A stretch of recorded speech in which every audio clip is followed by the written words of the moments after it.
ನೀವೀಗ ಕೇಳುತ್ತಿದ್ದೀರಾ ಮಾಹಿತಿ ಖಜಾನೆಯ ಕಾರ್ಯಕ್ರಮಗಳನ್ನು.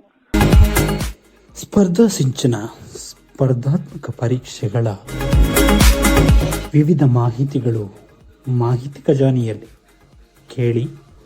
ಸ್ಪರ್ಧಾ ಸಿಂಚನ ಸ್ಪರ್ಧಾತ್ಮಕ ಪರೀಕ್ಷೆಗಳ ತಯಾರಿ ಹಾಗೂ ಇನ್ನಿತರೆ ಮಾಹಿತಿಗಳು.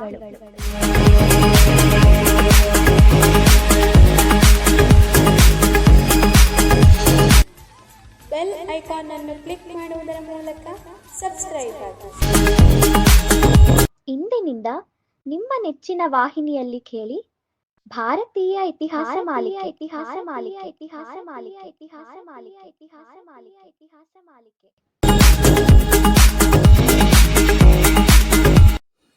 ನಮಸ್ಕಾರ ಸ್ನೇಹಿತರೆ, ಮಾಹಿತಿ ಖಜಾನೆಯ ಸ್ಪರ್ಧಾ ಸಿಂಚನ ಸ್ಪರ್ಧಾತ್ಮಕ ಪರೀಕ್ಷೆಗಳ ತಯಾರಿ ಕುರಿತ ಕಾರ್ಯಕ್ರಮಕ್ಕೆ ಪ್ರೀತಿಯ ಸ್ವಾಗತ.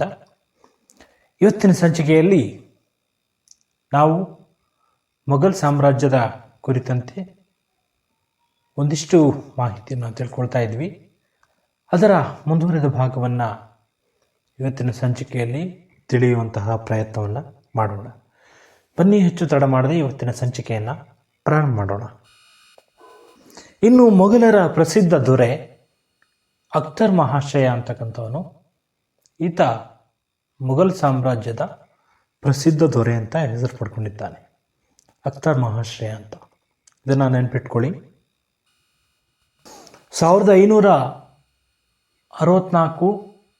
ನವೆಂಬರ್ 14ರಂದು ಕಲನರ ಬಳಿ ಈತನಿಗೆ ತನ್ನ 14ನೇ ವಯಸ್ಸಿನಲ್ಲಿ ಪಟ್ಟಾಭಿಷೇಕವನ್ನು ಮಾಡ್ತಾರೆ.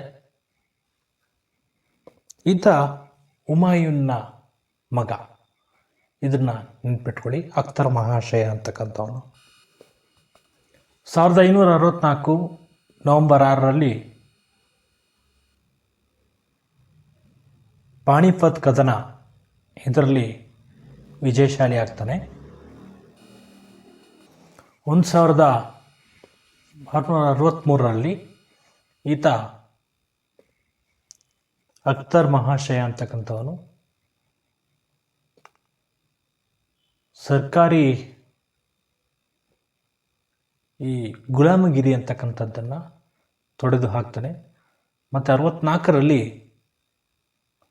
ತೀರ್ಥಯಾತ್ರೆ ಮೇಲಿನ ಸುಂಕವನ್ನು ಕಡಿತಗೊಳಿಸ್ತಕ್ಕಂಥದ್ದನ್ನು ನಾವು ಪ್ರಮುಖವಾಗಿ ಬೇಸಿಕ ಮಾಹಿತಿಯಾಗಿ ಇಲ್ಲಿ ನಾವು ಗಮನಿಸಬಹುದು.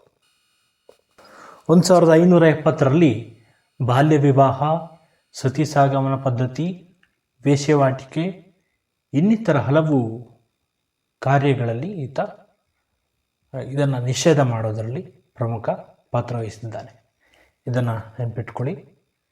ಅಖ್ತರ್ ಮಹಾಶಯ ಕೂಡ ಈ ಎಲ್ಲ ಅಂಶಗಳ ಮೇಲೂ ಕೂಡ ಕಾರ್ಯನಿರ್ವಹಿಸಿರ್ತಕ್ಕಂಥದ್ದನ್ನು ನಾವು ಪ್ರಮುಖವಾಗಿ ಗುರುತಿಸ್ತೇವೆ.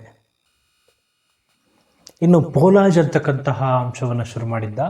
ಕಂದಾಯ ವ್ಯವಸ್ಥೆಯಲ್ಲಿ ಪ್ರತಿ ವರ್ಷ ಫಲವತ್ತತೆಯನ್ನು ಕೊಡ್ತಕ್ಕಂತಹ ಭೂಮಿಯ ಬಗ್ಗೆ ಈ ಪೋಲಾಜ್ ಅಂತಕ್ಕಂಥದ್ದು ತಿಳಿಸುತ್ತೆ. ನಂತರದಲ್ಲಿ ದರ್ವಾಜ್ ಅಂತಕ್ಕಂಥದ್ದು ಮತ್ತೊಂದು ಅಂಶ. ಇದು ಭೂಮಿಯನ್ನು ಮಾಪನ ಮಾಡ್ತಕ್ಕಂತಹ ಒಂದು ಅಂಶವಾಗಿ ಇಲ್ಲಿ ನಮಗೆ ಕಂಡುಬರುತ್ತೆ. ಈ ಎರಡು ಅಂಶವನ್ನು ಗಮನದಲ್ಲಿಟ್ಕೊಳ್ಳಿ.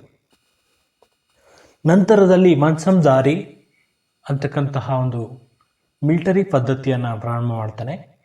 ಇದರಲ್ಲಿ ಇದು 1572ರಲ್ಲಿ ಪ್ರಾರಂಭ ಆಗುತ್ತೆ. ಇದು ಪ್ರಮುಖವಾಗಿ ಮೊಘಲ್ ಸಾಮ್ರಾಜ್ಯದಲ್ಲಿ ಸೈನಿಕರ ಹಾಗೆ ಮಿಲಿಟರಿಗಳ ಆಡಳಿತ ವರ್ಗದ ಬಗ್ಗೆ ಇಲ್ಲಿ ನಾವು ತಿಳ್ಕೊಳ್ಳೋದಕ್ಕೆ ಸಾಧ್ಯ ಇದೆ. ಇದನ್ನು ಪ್ರಮುಖವಾಗಿ ಮಂಗೋಲರಿಂದ ಅಳವಡಿಸ್ಕೊಂಡಿದ್ದರಿಂದ ಜಾಟ್ ಪದ್ಧತಿ ಅಂತ ಹೇಳಿ ಇದನ್ನು ಕರೀತಾರೆ. ಈ ಒಂದು ಸೈನಿಕ ಪದ್ಧತಿ ಏನಿದೆ ಇದನ್ನು ಜಾಟ್ ಪದ್ಧತಿ ಅಂತ ಕರೀತಾರೆ. ಯಾಕಂದರೆ ಇದನ್ನು ಮಂಗೋಲಿಯರಿಂದ ಎರವಲು ಪಡ್ಕೊಂಡದ್ದು. ತಾನ್ಸೇನ್ ಈ ಒಂದು ಆಸ್ಥಾನ ಸಂಗೀತ ವಿದ್ವಾಂಸರಾಗಿದ್ದರು.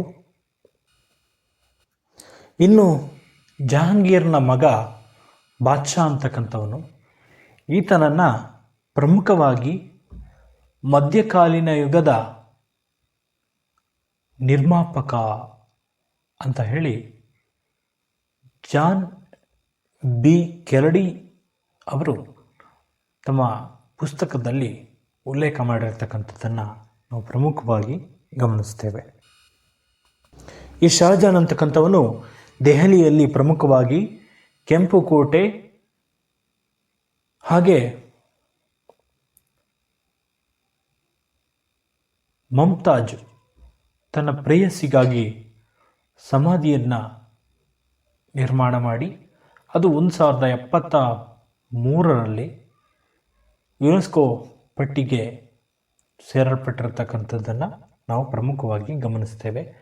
ಇದನ್ನು ಹರಿದಾಡುವ ಭಾವಗೀತೆ ಅಂತ ಹೇಳಿ ಜಾನ್ ಬಿ ಆರ್ ರಾವ್ ಅವರು ತಮ್ಮ ಐತಿಹಾಸಿಕ ಹಿನ್ನೆಲೆಗಳು ಮಧ್ಯಕಾಲೀನ ಯುಗ ಅಂತಕ್ಕಂತಹ ಪುಸ್ತಕದಲ್ಲಿ ಹೇಳಿರ್ತಕ್ಕಂಥದ್ದನ್ನು ನಾವು ಪ್ರಮುಖವಾಗಿ ಗುರುತಿಸ್ತೇವೆ. ಈ ಎಲ್ಲ ಅಂಶಗಳನ್ನು ಗಮನದಲ್ಲಿಟ್ಕೊಳ್ಳಿ. ನಾವು ಮುಖ್ಯಾಂಶ ಏನು ಬೇಕು ಅಷ್ಟನ್ನು ಮಾತ್ರವೇ ಇಲ್ಲಿ ಚರ್ಚೆ ಮಾಡೋಣ. ಇನ್ನು ಎರಡನೇ ಅಖ್ತರ್ ಅಂತಕ್ಕಂಥವನು ರಾಜಾ ರಾಮ್ ಮೋಹನ್ ರಾಯ್ ಅವರಿಗೆ ರಾಜ ಅಂತಕ್ಕಂತಹ ಬಿರುದನ್ನು ನೀಡ್ತಾನೆ. ಇದನ್ನು ನೆನಪಲ್ಲಿಟ್ಕೊಳ್ಳಿ. ಎರಡನೇ ಅಖ್ತರ್ ಅಂತಕ್ಕಂಥವನು ಈ ಬಿರುದನ್ನು ನೀಡಿದ್ದು. ಇನ್ನು ಎರಡನೇ ಬಹದ್ದೂರ್ ಶಾ ಅಂತಕ್ಕಂಥವನು ಮೊಘಲ್ ಸಾಮ್ರಾಜ್ಯದ ಕೊನೆಯ ದೊರೆಯಾಗಿರ್ತಾನೆ. ಈತನನ್ನು ಸ್ವಾತಂತ್ರ್ಯ ಬಂದಂತಹ ಸಂದರ್ಭದಲ್ಲಿ ಈತನನ್ನು ಮೊದಲ ಸ್ವಾತಂತ್ರ್ಯ ದೇಶದ ಚಕ್ರವರ್ತಿ ಅಂತ ಘೋಷಣೆ ಮಾಡ್ತಾರೆ. ಮೊಘಲರ ಒಟ್ಟಾರೆ ಆಡಳಿತವನ್ನು ಪಗುಜೌ ಅನ್ನುವಂತಹ ಹೆಸರಿನಿಂದ ಗುರುತಿಸಲಾಗುತ್ತೆ. ಇದು ಪ್ರಮುಖವಾಗಿ ಅರೇಬಿಕ್ ಭಾಷೆಯಲ್ಲಿ ಇವರ ಆಡಳಿತ ಎಲ್ಲ ಇದ್ದಿದ್ದರಿಂದ ಈ ಹೆಸರು ಬಂತು ಅಂತಕ್ಕಂತಹ ಉಲ್ಲೇಖವನ್ನು ಇತಿಹಾಸದಲ್ಲಿ ನೀಡಲಾಗಿರುತ್ತೆ. ಇನ್ನು ಇವರ ಕಾಲದಲ್ಲಿ ಶಿಕ್ಷಣ ಕೇಂದ್ರಗಳು ಬನಾರಸ್, ಆಗ್ರಾ, ಇಸ್ಸಾರ ಇವುಗಳಲ್ಲಿ ಶಿಕ್ಷಣ ಕೇಂದ್ರಗಳಿದ್ದುದನ್ನು ನಾವು ಪ್ರಮುಖವಾಗಿ ಗುರುತಿಸ್ತೇವೆ. ಇದನ್ನು ನೆನಪಿಟ್ಕೊಳ್ಳಿ.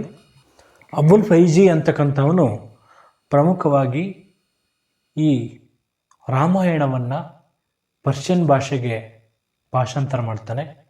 ನಂತರದಲ್ಲಿ ಲೀಲಾವತಿ ಅಂತಕ್ಕಂಥವರು ಮಹಾಭಾರತವನ್ನು, ಹಾಗೆ ವೈಲಿ ಇರ್ಜಾ ಅಂತಕ್ಕಂಥವರು ನಳಚರಿತೆಯನ್ನು ಪರ್ಷಿಯನ್ ಭಾಷೆಗೆ ಅನುವಾದ ಮಾಡ್ತಕ್ಕಂಥವು ಅಂಥದ್ದನ್ನು ನಾವಿಲ್ಲಿ ಪ್ರಮುಖವಾಗಿ ಗುರುತಿಸ್ತೇವೆ. ಸಾಹಿತ್ಯ ಕ್ಷೇತ್ರದಲ್ಲಿ ಇದು ಪ್ರಮುಖ ಮೈಲಿಗಲ್ಲು ಅಂತಲೇ ಹೇಳ್ಬೋದು.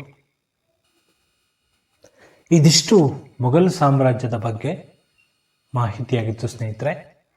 ಮೊಘಲ್ ಸಾಮ್ರಾಜ್ಯದ ಕುರಿತಂತೆ ಏನಾದರೂ ಪ್ರಶ್ನೆಗಳಿದ್ದಲ್ಲಿ ನೀವು ಕಮೆಂಟ್ ಮುಖಾಂತರ ನಮಗೆ ಕೇಳ್ಬೋದು.